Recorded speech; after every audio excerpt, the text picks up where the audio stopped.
Hello students, my self राखी मेटी। हमारा जो first year में यूनिट चल रही थी पेपर थर्ड में फिजिकल केमिस्ट्री में लिक्विड स्टेट, उसमें हम आज आगे पढ़ेंगे। ठीक है, हमारा टॉपिक है आज वांडर वाल्स बलों के अस्तित्व में के प्रमाण। जो वांडर वाल्स फोर्सेज होते हैं उसके फेवर में कौन कौन से आपको एविडेंस दिए गए थे। सबसे पहला है वास्तविक गैसों का आदर्श गैस व्यवहार से विचलन। एक मोल आदर्श गैस के लिए गैस समीकरण को हम लिखते हैं PV इजिकल टू RT, या वैसे PV इजिकल टू NRT होता है, लेकिन यहाँ हम बोल रहे हैं कि एक मोल गैस है तो PV इजिकल टू RT। परंतु वांडर वाल ने ये पाया कि यह समीकरण वास्तविक गैसों की व्याख्या करने में असफल है, अतः इनके वास्तविक गैसों के अणुओं के मध्य आकर्षण को ध्यान में रखकर उपयुक्त समीकरण में संशोधित करते हुए एक समीकरण दी गई, जिसे हम बोलते हैं वांडर वाल गैस समीकरण। की जो समीकरण है वो क्या होती है कि वास्तविक जो रियल गैसेस होती हैं उसके बारे में नहीं बताती। आइडियल गैसेस के लिए ठीक है, तो उसके लिए हमने वांडर वाल्स गैस समीकरण दी। वो वांडर वाल्स गैस समीकरण है P + A/V² V - V equal to RT, जहाँ पर A/V² है आकर्षण बल और B आयतन संशोधन होते हैं। इस प्रकार का शुद्धिकरण वास्तविक गैस अणुओं के मध्य आकर्षण का प्रमाण है। What is the Joule Thomson effect? गैसों का द्रवण करने के लिए हम जूल थॉमसन प्रभाव का यूज़ करते हैं। जब किसी भी गैस को अति सूक्ष्म तुंड यानी बहुत छोटे छेद से प्रभावित किया जाता है तो उसका बहुत अधिक प्रसारण होता है और गैस ठंडी हो जाती है। प्रसारण के लिए अंतराण्विक आकर्षण बलों को पराभूत करने के लिए गैस अपने अणुओं से ही ऊर्जा प्राप्त करती है, फलतः गैस ठंडी होती है और इस प्रकार बार बार दोहराने से गैस द्रवित हो जाती है।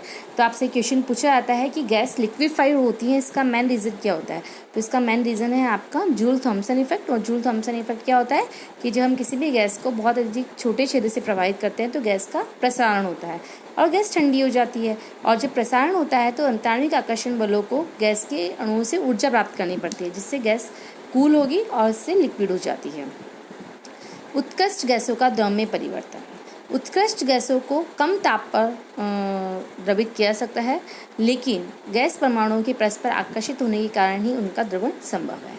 अब आता है इंट्रामॉलिक्यूलर फोर्सेस। जो इंट्रामॉलिक्यूलर फोर्सेस के बारे में जो हमने पढ़ा, उनकी मेन ऑरिजिन क्या है? इंट्रा आणविक जो फोर्सेस होते हैं वो प्रमुख रूप से 3 प्रकार के जो इंटरेक्शन होते हैं उसके परिणाम स्वरूप होते हैं। पहला है आपका dipole dipole interaction of orientation effect. इसे हम बोलते हैं डाइपोल डाइपोल इंटरेक्शन या ओरिएंटेशन इफेक्ट। स्थायी द्विध्रुवीय यौगिक जैसे HCl, HCN, SO2, NH3 आदि के अणुओं में अंतराण्विक आकर्षण बल को समझाने के लिए कीसम ने बताया कि अणुओं में स्थायी द्विध्रुव होता है, जिससे इनका एक निश्चित द्विध्रुव आघूर्ण होता है। इस प्रकार की पारस्परिक क्रिया की ऊर्जा का परिणाम संकेत द्विध्रुवों के आपेक्षिक अभिविन्यास पर निर्भर करता है। चूँकि यह आकर्षण अभिविन्यास का परिणाम है, अतः इसे हम अभिविन्यास भी कहते हैं। ये ओरिएंटेशन के कारण हो रहा है, इसलिए हम इसे ओरिएंटेशन इफेक्ट भी कहते हैं। यदि सभी अभिविन्यास समान रूप से संभव हो तो परिणामी ऊर्जा शून्य होती है और कुछ प्रकार के अभिविन्यास भी अभिमत है, जहाँ पर आकर्षण बल मैक्सिमम होता है। तो जो 2 द्विध्रुव होते हैं उनके मध्य जो आकर्षण ऊर्जा होती है उसका जो मान होता है वो इस प्रकार से दिया जाता है। E0 equal to -2μ4/3r6 kT, जहाँ म्यू है ध्रुवीय अणुओं का द्विध्रुव आघूर्ण, R है द्विध्रुव अणुओं के मध्य दूरी, K है आपका बोल्ट्जमान स्थिरांक और T है आपका परम ताप। यहाँ पे जो ऊर्जा का मान होता है वो टेम्परेचर पर निर्भर करता है।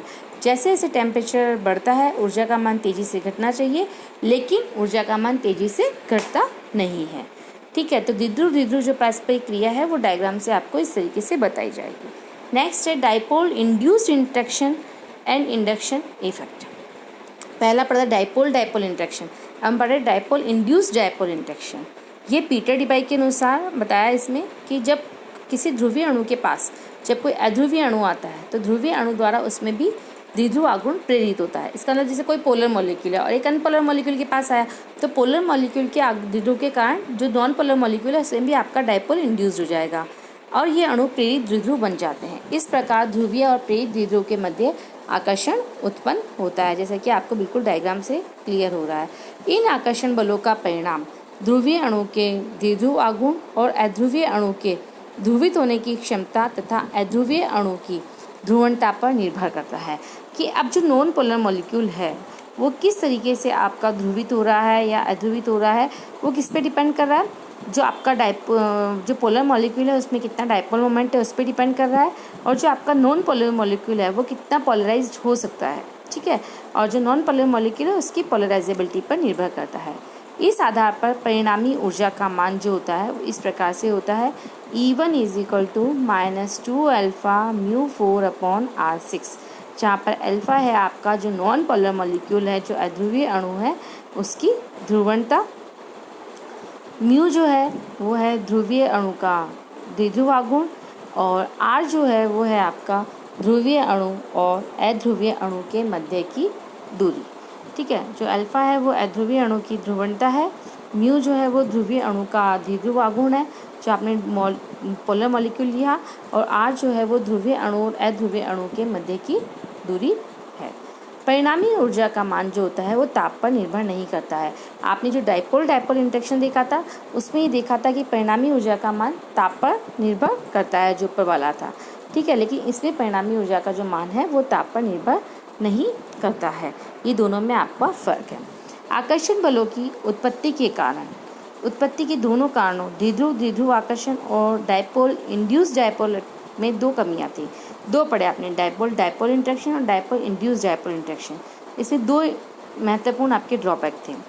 पहला, आकर्षण बल किसी भी द्रव्य या गैस में उपस्थित समस्त अणुओं के लिए योज्य न होकर केवल अणु युग्मों पर ही लागू होती है। वास्तव में अनेक प्रकार की आणविक व्यवस्था संभव है और आकर्षण ऊर्जा शून्य हो सकती है।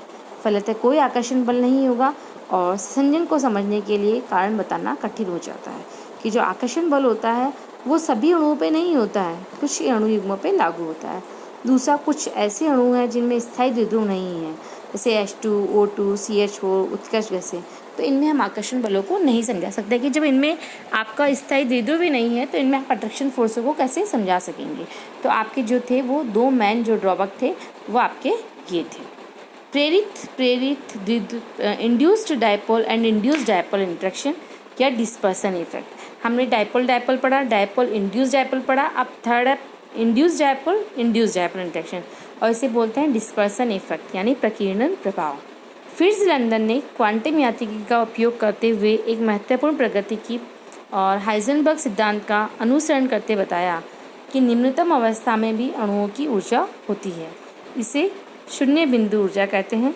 अतः माना जा सकता है कि ऐसी स्थिति में न केवल बहुपरमाणुवीय सहसंयोजी अणुओं में वरन एक परमाणुवीय उत्कृष्ट गैस अणुओं में भी नाभिक और इलेक्ट्रॉनों के मध्य व्यवस्थाएं संभव हैं जो अणु को क्षणिक व अस्थायी द्विध्रुव बना देती है।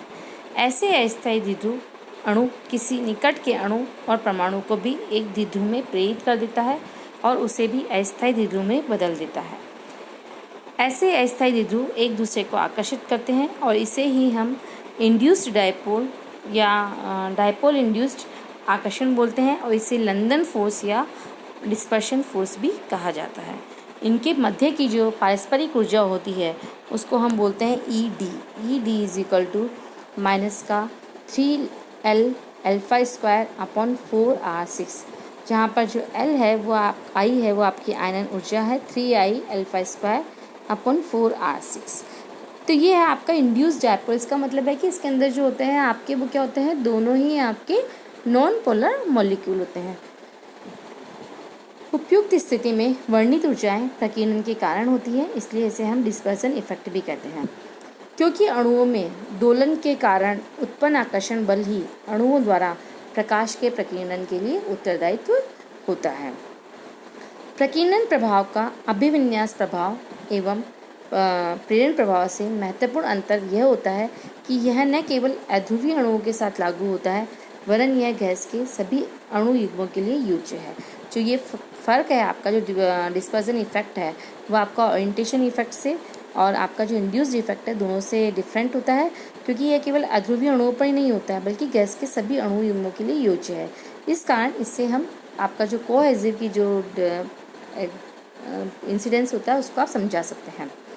अभिविन्यास प्रभाव उच्च द्विध्रुव आघूर्ण युक्त अणुओं के मध्य आकर्षण को समझाता है, परंतु अध्रुवीय अणु में पर्याप्त आकर्षण पैदा करने के लिए केवल प्रकीर्णन प्रभाव ही उत्तरदायित्व है। प्रेरण प्रभाव का योगदान बहुत कम होता है। प्रकीर्णन ऊर्जा के मान में अणुओं की इलेक्ट्रॉन संख्या बढ़ने तथा उनका आकार बढ़ने पर वृद्धि होती है। यह जो बात होती है वह कुछ अणुओं के क्वांटम के मान से स्पष्ट हो जाती है। जैसे आपने देखा कि हाइड्रोजन है, हीलियम है, नियॉन है और नाइट्रोजन है, ऑक्सीजन है, ER है। फिर आता है आपका आयन द्विध्रुव आकर्षण। यदि कोई स्थायी द्विध्रुव आयन एक के संपर्क में है तो वह अपने आप को इस प्रकार से अभिविन्यासित कर लेता है कि द्विध्रुव के विपरीत आवेशित सिरे विशिष्ट आयन की ओर हों। इस प्रकार आयन द्विध्रुव पारस्परिक क्रिया दिशात्मक होती है। इस प्रकार की जो इंटरेक्शन होती है वो आयन आयन इंटरेक्शन से दुर्बल होती है क्योंकि द्विध्रुव में आवेश की मात्रा कम है। इस पारस्परिक क्रिया से उत्पन्न ऊर्जा को EI = माइनस का E mu upon R square, जहाँ पर E जो है वो आयन पर आवेश है, म्यू द्विध्रुव का द्विध्रुव आघूर्ण है, R जो है आयन और द्विध्रुव के बीच की दूरी है। तो EI प्रोपोर्शनल टू R⁻²। इस प्रकार की पारस्परिक क्रिया आयनिक यौगिकों की ध्रुवीय विलायकों में विलेयता को समझाने के लिए जरूरी होती है। नेक्स्ट है आयन प्रेरित द्विध्रुव पारस्परिक जो क्रिया है उसका ये डायग्राम आपको क्लियर है। नेक्स्ट हमारा आता है आयन इंड्यूस्ड डायपोल इंटरेक्शन। यदि कोई आयन किसी अध्रुवीय अणु के संपर्क में आता है तो यह आयन उस अणु के इलेक्ट्रॉन अभ्र को विकृत कर देता है। अणु का ध्रुवण उसकी ध्रुवणता तथा आयन की ध्रुवण क्षमता पर निर्भर करता है। चूँकि जो अधिकांश ध्रुवणता स्पीसीज में ध्रुवणता नहीं होती है तो इस प्रकार की जो पारस्परिक क्रिया होती है उसके परिणाम स्वरूप जो मुक्त हुई ऊर्जा होती है उसका मान बहुत कम होता है। तो U= होता है I∝E²। तो इस प्रकार हमने आज सारे आपके इंटरेक्शंस देखे कि कौन कौन से इंटरेक्शंस हो सकते हैं मॉलिक्यूल्स के बीच में। तो आपने इंटरेक्शन देखा dipole dipole, dipole induced dipole और इंड्यूस्ड डायपोल इंटरेक्शन।